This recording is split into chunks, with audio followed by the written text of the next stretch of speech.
വചനജായ വചനജായ വചനജായ വചനജായ. ഈശോ മിശിഹായ്ക്ക് സ്തുതിയായിരിക്കട്ടെ. നമ്മുടെ കർത്താവായ യേശു ക്രിസ്തുവിൻ്റെ തിരുശരീര രക്തങ്ങളുടെ തിരുനാളാണ് നമ്മൾ ആഘോഷിക്കുന്നത്. എനിക്ക് തോന്നുന്നു ഈ തിരുനാൾ നമുക്ക് നൽകുന്ന കാതലായ സന്ദേശം, ദൈവം നമ്മളുടെ വിശപ്പടക്കും, ദൈവം നമ്മളെ രക്ഷിക്കും.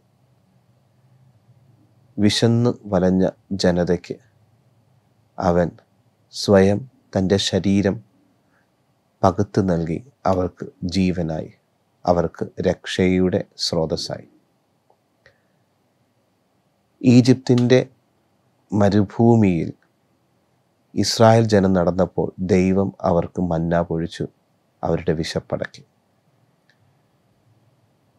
വീണ്ടും രക്ഷാകരമായ പദ്ധതിയുടെ പൂർത്തീകരണമായി നമ്മുടെ കർത്താവായ യേശുനാഥൻ 5 അപ്പം കൊണ്ട് 5000 പേരെ തീറ്റിപ്പോറ്റിയതിനൊടുവിൽ അവൻ പറഞ്ഞത്, എൻ്റെ ശരീരം നിങ്ങൾ ഭക്ഷിക്കുകയും എൻ്റെ രക്തം നിങ്ങൾ പാനം ചെയ്യുകയും ചെയ്യുന്നില്ല എങ്കിൽ നിങ്ങൾക്ക് ജീവനുണ്ടാവുകയില്ല. അപ്പോൾ എൻ്റെ വിശപ്പടക്കുകയും എന്നെ രക്ഷയുടെ അനുഭവത്തിലേക്ക് നയിക്കുകയും ചെയ്യുന്നത് എൻ്റെ കർത്താവാണ്.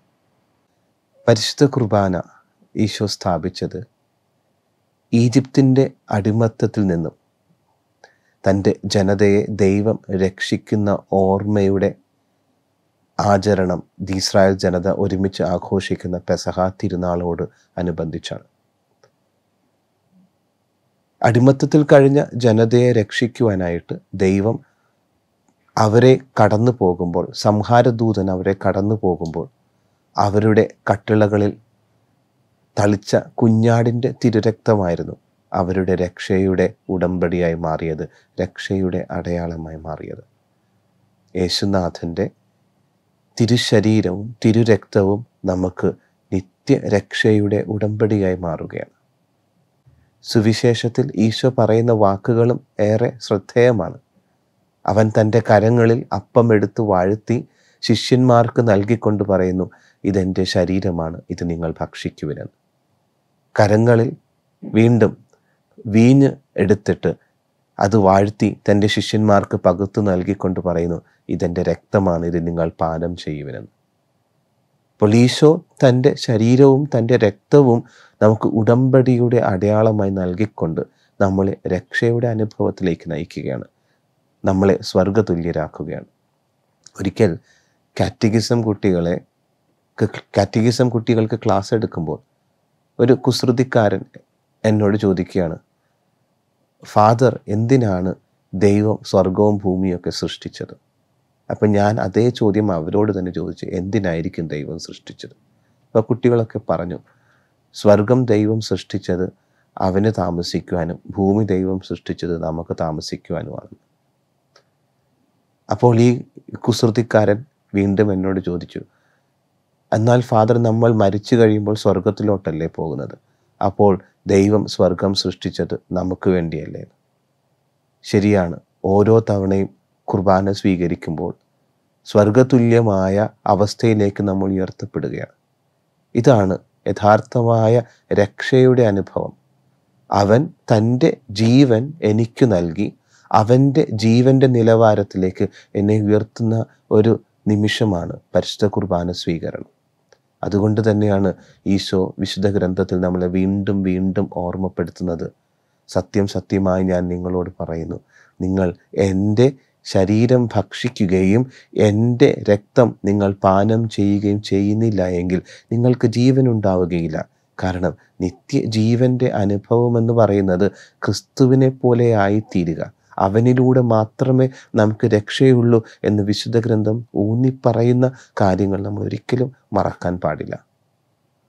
ഈ രക്ഷയുടെ അനുഭവത്തിൻ്റെ പൂർണ്ണതയിലേക്കാണ് നമ്മളെ ഓരോരുത്തരെയും ഈശോ നയിക്കുന്നത്. കാരണം അവൻ പറയുന്നു, എൻ്റെ ശരീരവും എൻ്റെ ശരീരവും ഭക്ഷിക്കുകയും എൻ്റെ രക്തം പാനം ചെയ്യുകയും ചെയ്യുന്നവനിൽ ഞാൻ വസിക്കുന്നുവെന്നാണ് ഈശോ പറയുന്നത്. അപ്പോൾ ഈ ഒരു തിരിച്ചറിവിൻ്റെ ബോധ്യത്തിലേക്ക് നമുക്ക് കടന്നു വരാൻ സാധിക്കണം. രക്ഷ പൂർണ്ണമാകുന്നത് എൻ്റെ ഈശോ എൻ്റെ ഉള്ളിൽ ആയിരിക്കുമ്പോഴാണ്. പക്ഷേ ഈ രക്ഷയെ പ്രതിയുള്ള വിശപ്പ് ശരിക്കും നമ്മുടെ ഉള്ളിലുണ്ടോ എന്നുള്ളതാണ് ഏറ്റവും പ്രസക്തമായ ചോദ്യം. നമുക്കെല്ലാവർക്കും ഇതിൻ്റെ സൂപ്പർ നാച്ചുറൽ ആയിട്ടുള്ള ഇഫക്റ്റ് അല്ലെങ്കിൽ അതിൻ്റെ ദൈവദത്തമായിട്ടുള്ള ഇഫക്റ്റ് നമ്മൾക്ക് ലഭിക്കുന്നുണ്ട്. അത് കർത്താവ് നമുക്ക് വാഗ്ദാനം ചെയ്യുന്ന രക്ഷയാണ്. അത് ദൈവം നമുക്ക് വേണ്ടി നൽകുന്ന ഒരു ഗിഫ്റ്റാണ്. പക്ഷേ ആ ഗിഫ്റ്റ് നമുക്ക് സ്വന്തമാക്കണമെങ്കിൽ നമ്മളിൽ ഉണ്ടായിരിക്കേണ്ടത് അവനെ പ്രതിയുള്ള വിശപ്പാണ്. ആ വിശപ്പ് അടക്കുമ്പോഴാണ് ഈ രക്ഷ എനിക്ക് സ്വന്തമാകുന്നത്. മട്ടുപ്പാവിൽ അലസനായി നടക്കുന്ന ധനികനായ മനുഷ്യൻ തൻ്റെ തീന്മേശയിൽ ഒരുക്കി വെച്ചിരിക്കുന്ന വിഭവസമൃദ്ധമായ ഭക്ഷണം ആസ്വദിക്കാൻ സാധിക്കുന്നില്ല. കാരണം അദ്ദേഹത്തിന് വിശപ്പില്ല. അങ്ങനെ അദ്ദേഹം തനിക്ക് മുൻപുള്ള പാടത്തേക്ക് നോക്കുമ്പോൾ തൂക്കുപാത്രത്തിൽ കഞ്ഞിയുമായി വരുന്ന ഒരു പെൺകുട്ടിയെ അദ്ദേഹം കാണുന്നത്.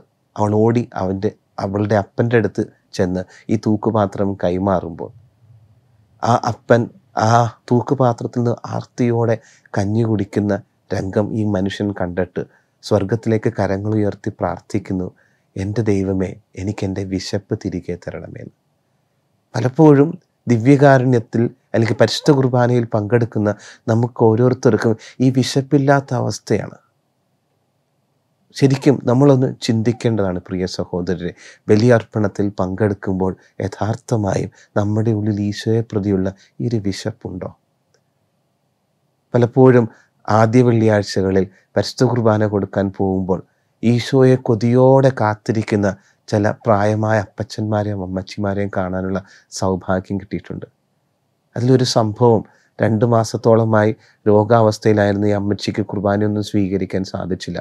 അങ്ങനെ ഒരിക്കൽ കുർബാനയുമായിട്ട് ഈ അമ്മച്ചിയുടെ അടുത്തേക്ക് കടന്നു ചെല്ലുമ്പോൾ കുമ്പസാരമൊക്കെ കഴിഞ്ഞ് ഏറെ കൊതിയോടെ ഈശോയെ സ്വീകരിക്കുന്ന ഈ അമ്മച്ചിയെ കണ്ടപ്പോൾ ഞാൻ എന്നോട് തന്നെ ചോദിച്ചു പോയി, നിനക്ക് ഈശോയെ പ്രതി ഇത്രയും വിശപ്പുണ്ടോ എന്ന്. പലപ്പോഴും നമ്മളെയൊക്കെ ചിന്തിപ്പിക്കുന്ന ഒരു ചോദ്യമാണ്.